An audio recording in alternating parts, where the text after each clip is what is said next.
गुरु प्यारी साध संगत जी, राधा स्वामी जी। इस पवित्र वृत्तांत यानी के धरती पर स्वर्ग किताब लिखने का प्रारंभ तो वास्तव में सन 1912 में हुआ, जब मैं यानी दरियाई लाल कपूर जी, सतगुरु दीनदयाल हजूर महाराज सावन सिंह जी के साथ स्वामी जी महाराज के भंडारे के अवसर पर पहली बार आगरा गया। जालंधर के वकील सरदार भगत सिंह जी, सरदार जगत सिंह जी, जो बाद में सरदार बहादुर जी महाराज बने, लाला मुंशीराम जी, अमृतसर के वकील पंडित किशन चंद जी तथा कुछ और सत्संगी भी साथ थे। उस समय स्वामी जी महाराज के समय के कई सत्संगी जीवित थे। मैं उनके पास जाकर पुराने समय की बातें सुनता रहता था। एक रात मैं करीब 11 बजे वापस आया। हजूर महाराज जी भी अभी जाग रहे थे। हमारे अन्य साथी हजूर के पलंग के पास फर्श पर बैठे हुए थे। मैं भी चुपचाप सबसे पीछे जा बैठा। हजूर के पूछने पर मैंने निवेदन किया, हजूर, अभी तक बच्चों की तरह कहानियाँ सुनने का शौक मुझ में कम नहीं हुआ। बीबी सेवादासी जी व अन्य पुराने सत्संगियों से बाबा जी महाराज और स्वामी जी महाराज के दिनों की बातें और उनके चमत्कार के वृतांत सुन रहा था। उसमें समय बीतने का ख्याल न रहा। महाराज जी ने बड़ी प्रसन्नता प्रकट की और जैसे बच्चों को प्यार से समझाते हैं, इस तरह फरमाया, ऐसा करो, दरियाई एक कापी ले लो, उसमें इन बातों को जब भी समय मिले लिख लिया करो। इससे एक तो तुम्हें फ़ायदा होगा और संभव है कि औरों को भी किसी समय लाभ पहुँचे। उस समय की एक अविस्मरणीय घटना जिसने मेरे दिल पर गहरा असर किया, वह थी वहाँ के सब सत्संगी भाइयों व बहनों का हमारे प्रति हार्दिक प्यार, जो उनके हर वचन और कर्म से उमड़ता था। जब वे बाबा जी महाराज तथा महाराज सावन सिंह जी की महिमा करते तो जी चाहता कि उनके चरण चूम लें। राय बहादुर सेठ सुदर्शन सिंह जी, संगत जी सेठ सुदर्शन यानी स्वामी जी महाराज के भतीजे अर्थात चाचा जी महाराज सेठ प्रताप सिंह जी के पुत्र थे। सेठ सुदर्शन सिंह जी साहिब से जब हजूर महाराज जी ने हमारा परिचय कराया तो सेठ साहिब उठकर खड़े हो गए और हम में से एक एक को गले लगाया।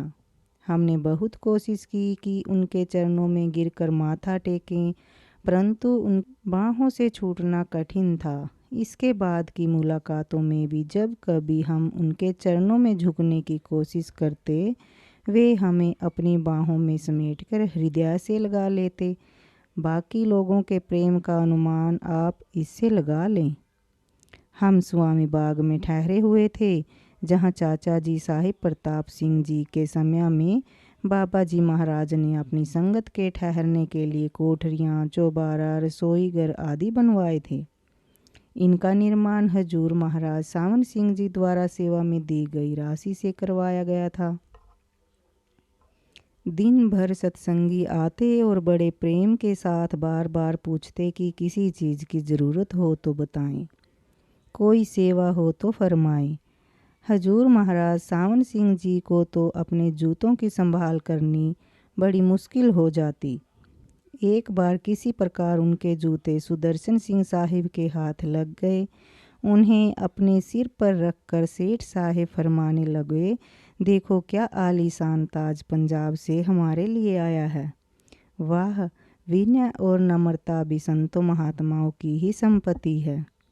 खैर, इस इतिहास का प्रारंभ तो हजूर महाराज जी की कृपा व आशीर्वाद से हो गया और उनकी दया से कई वर्षों में धीरे धीरे काफ़ी सामग्री भी इकट्ठा हो गई, परंतु कभी यह विचार न आया कि इसे पुस्तक के रूप में छपवाया जाए। डेरे में किसी भंडारे के अवसर पर मेरे कुछ मित्रों ने विचार प्रकट किया कि डेरे के इतिहास तथा यहाँ के महान संतों के विषय में कुछ लिखा जाना चाहिए। इन मित्रों में डेरे के सेक्रेटरी लाला मुंशीराम, लाला शंकर दास, सेवानिवृत्त पब्लिक प्रोसिक्यूटर गुलवंत राय सेवानिवृत्त जिला व सेशन जज, बख्शी चानन साहा सेवानिवृत्त उप आयुक्त आयकर, लाला बालक राम जिला व सेशन जज, लाला अर्जुन दास और लाला धनराज वकील दिल्ली से थे। कुछ मित्रों को पता था कि मैं समय समय पर कुछ बातें नोट करता रहा हूँ। उन्होंने आग्रह किया कि मैं अपने नोट्स के आधार पर तथा अन्य सामग्री एकत्रित करके डेरे के इतिहास को कलमबद्ध करूं। लेखन कार्य में किसी प्रकार का अनुभव न होने के कारण मैं इस कार्य का भार स्वीकार करने में झिझक रहा था, परंतु इन मित्रों ने बहुत आग्रह किया तथा सबने मिलकर बहुत जोर दिया। उन्होंने कहा कि दिनों दिन पुराने सत्संगी इस आसार संसार को छोड़कर जा रहे हैं। राय साहेब हरनारायण जी, सरदार भगत सिंह जी, सरदार सेवा सिंह जी आदि सत्संगी तो सतगुरु महाराज सावन सिंह जी के निकट रहे हैं, छोला छोड़ चुके हैं और अपने साथ कितनी निधियां छिपा कर ले गए हैं। हम सब वृद्ध हो चुके हैं और कूच की तैयारी में हैं। हमारा कर्तव्य है कि हम डेरे के इतिहास तथा हजूर महाराज जी के जीवन वृतांत को लिख जाएं, जो अन्य आने वाली पीढ़ियों के लिए प्रेरणा और प्रकाश स्तंभ का काम दें। संगत जी, इस प्रकार इन मित्रों के आग्रह, प्रेरणा और सहयोग से यह कार्य शुरू हुआ। सतगुरु दीनदयाल की कृपा से धीरे धीरे लेखन कार्य चलता रहा। फिर भी अन्य कार्यों के भार तथा कुछ अपने आलस्य के कारण इस कार्य को पूर्ण करने में देर होती गई। लेकिन सन 1964 के आरंभ में मेरे आदरणीय मित्र राय बहादुर लाला शंकर दास ने मुझे एक पत्र लिखा और इस कार्य को जल्दी संपूर्ण करने की ताकीद दी। आपने लिखा कि पिछले 6-7 वर्षों में प्रोफेसर जगमोहन लाल जी, लाला बालक राम जी, लाला गुलवंत राय जी, लाला मुंशी राम जी, बाबू गुलाब सिंह जी तथा कई पुराने सत्संगी चोला छोड़ चुके हैं और हम लोगों का भी क्या भरोसा, कुछ साल, महीने या हो सकता है कि चंद हफ्तों के ही मेहमान हों। इस पत्र को लिखने के कुछ ही महीनों के अंदर जब लाला शंकर दास जी भी हमें छोड़ गए तो मेरे दिल को चोट लगी और उनके पत्र के शब्द याद आने लगे। यद्यपि फरवरी 1962 में लेखन का कार्य लगभग समाप्त हो गया था, फिर भी इसके प्रकाशन की ओर मेरा ध्यान न था। लाला शंकर दास जी के प्रयाण के बाद पांडुलिपि को फिर से देखकर 1966 में तैयार किया गया तथा प्रकाशन के लिए प्रेस को दे दिया। इस पुस्तक को सन 1910 से पहले की घटनाएं निम्नलिखित महानुभावों के द्वारा दिए गए वृतांतों पर आधारित हैं। बाबा गरीबदास जी, राय बहादुर, सेठ सुदर्शन सिंह जी, बीबी सेवादासी जी, आप तीनों ही स्वामी जी महाराज के सत्संगी थे तथा बाबा जयमल सिंह जी की महाराज के निकट संपर्क में आ चुके थे। बीबी रुको माता राधा जी की सेविका, बाबा बग्गा सिंह जो बाबा जी महाराज के साथ उनकी पलटन में नौकर था तथा संभवत बाबा जी का पहला सत्संगी था। बाबा जी महाराज के सेवक भाई मन्ना सिंह, बाबा निजामुद्दीन, मुंशी चाननमल, बीबी रली के पिता भाई मिल्खी राम, भाई मोती राम, लाला मुंशी परमानंद बजाज, बाबू गुलाब सिंह जी, भाई सुरैन सिंह जी व मगर सिंह जी, ये सभी व्यक्ति बाबा जी महाराज के चिताए हुए थे। वड़ाइच व बलसराय गांवों के कुछ वृद्ध सज्जन, सरदार लाल सिंह जी, लंबरदार जगत सिंह जी आदि, भाई अरूढ़ सिंह जी व बंता सिंह जी दोनों ही हजूर महाराज सावन सिंह की सरकारी नौकरी के समय तथा बहुत देर तक उनकी सेवा में रहे। हजूर महाराज जी के पुत्र सरदार बंचित सिंह जी तथा कई अन्य बुजुर्ग सत्संगी जिनके संपर्क में आने का मुझे सौभाग्य प्राप्त रहा, समय हजूर महाराज सावन सिंह जी की कभी कभी सत्संगों में अथवा वार्तालाप के दौरान पुरानी बातों का वर्णन किया करते थे, जिनका मैंने पुस्तक में उल्लेख किया है। सन 1910 के बाद की घटनाएं लाला मुंशी राम, लाला गुणवंत राय, शंकर दास, लाला बालक राम, बख्शी चानन साहा राय साहिब, लाला अर्जुन दास, भाई सादी, बीबी रली तथा अनेक सत्संगियों की आंखों देखी है। मुझे 1910 में नामदान का सौभाग्य प्राप्त हुआ था और मैं तब से निरंतर डेरे आता रहा हूँ। इस किताब में कई बातें मेरे अपने अनुभव की भी हैं। फिरदो से भरी धरती पर स्वर्ग पुस्तक का उर्दू में नाम है। दूसरे संस्करण के बाद मेरे कुछ मित्रों व सत्संगी बंधुओं ने डेरे के इतिहास और बाबा जी महाराज, हजूर महाराज सावन सिंह जी तथा सरदार बहादुर महाराज जगत सिंह जी के विषय में और बहुत सी जानकारी दी।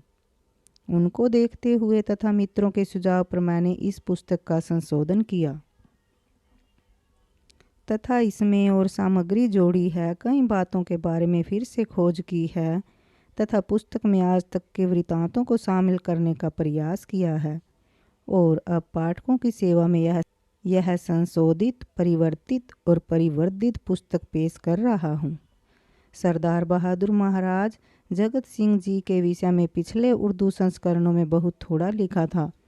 पंडित लालचंद जी धर्मानी तथा धर्मानी परिवार, लाला शंकर दास जी सोंधी के परिवार, CLL सोंधी, एयर वाइस मार्शल सोंधी तथा प्रोफेसर सरदार बलवंत सिंह जी ने इस विषय में मुझे काफ़ी सामग्री दी है। इन दिनों सरदार बहादुर जी लायलपुर कृषि कॉलेज में प्रोफेसर थे।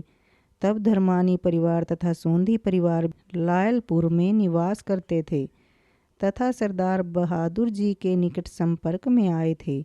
पंडित लालचंद जी तो हमेशा सरदार बहादुर जी महाराज के साथ रहते थे। सरदार बलवंत सिंह जी लायलपुर में सरदार बहादुर जी के विद्यार्थी थे तथा तब से सरदार बहादुर जी महाराज के अंतिम दिनों तक निकट संपर्क में रहे।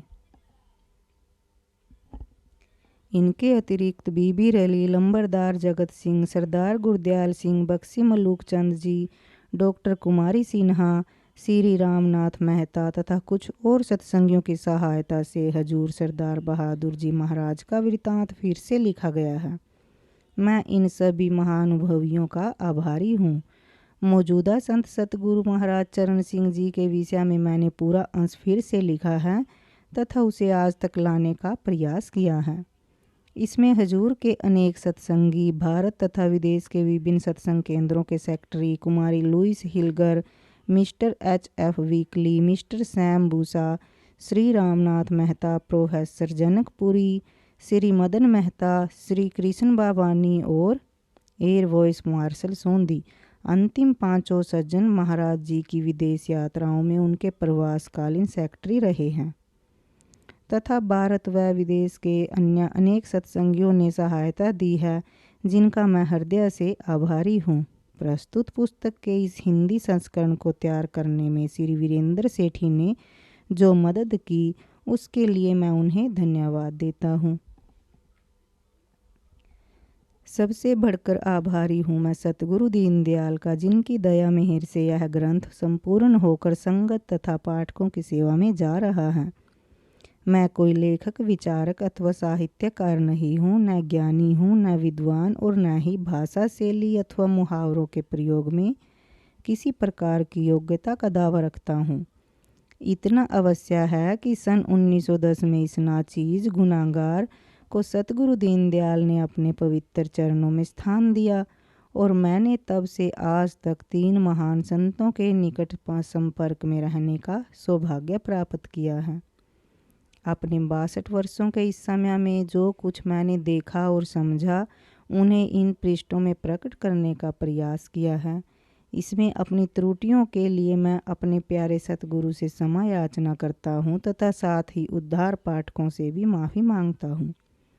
अंत में निवेदन है कि मैंने इस पुस्तक में डेरे के इतिहास के साथ ही यहाँ के महान संत सतगुरु साहिबान की महिमा प्रकट करने का प्रयास किया है, परंतु संतों महात्माओं की महिमा कोई नहीं कर सकता। उनकी महिमा अपार है और न ही उन्हें कोई समझ सकता है। महान संत तुलसी साहिब के शब्दों में मैं यही दोहराऊंगा कि जो कोई कहे संत को चीन्हा, तुलसी हाथ कान पर दीन्हा। मेरा यह परम सौभाग्य होगा यदि यह पुस्तक मेरे प्यारे सतगुरु के दरबार में मंजूर हो तथा पाठकों को भाए। धन्यवाद। दरियाई लाल कपूर जी, सन 1973। राधा स्वामी संगत जी। इससे आगे संगत जी हम पहला अध्याय आपको पढ़कर सुनाएंगे, जो कि पहला अध्याय है बाबा जैमल सिंह जी की जीवनी और डेरे में आने का और ये छोटी सी कुटिया बनाने का। उसके बारे में हम आपको पूरा लेख पढ़कर बताएंगे जी। राधा स्वामी जी।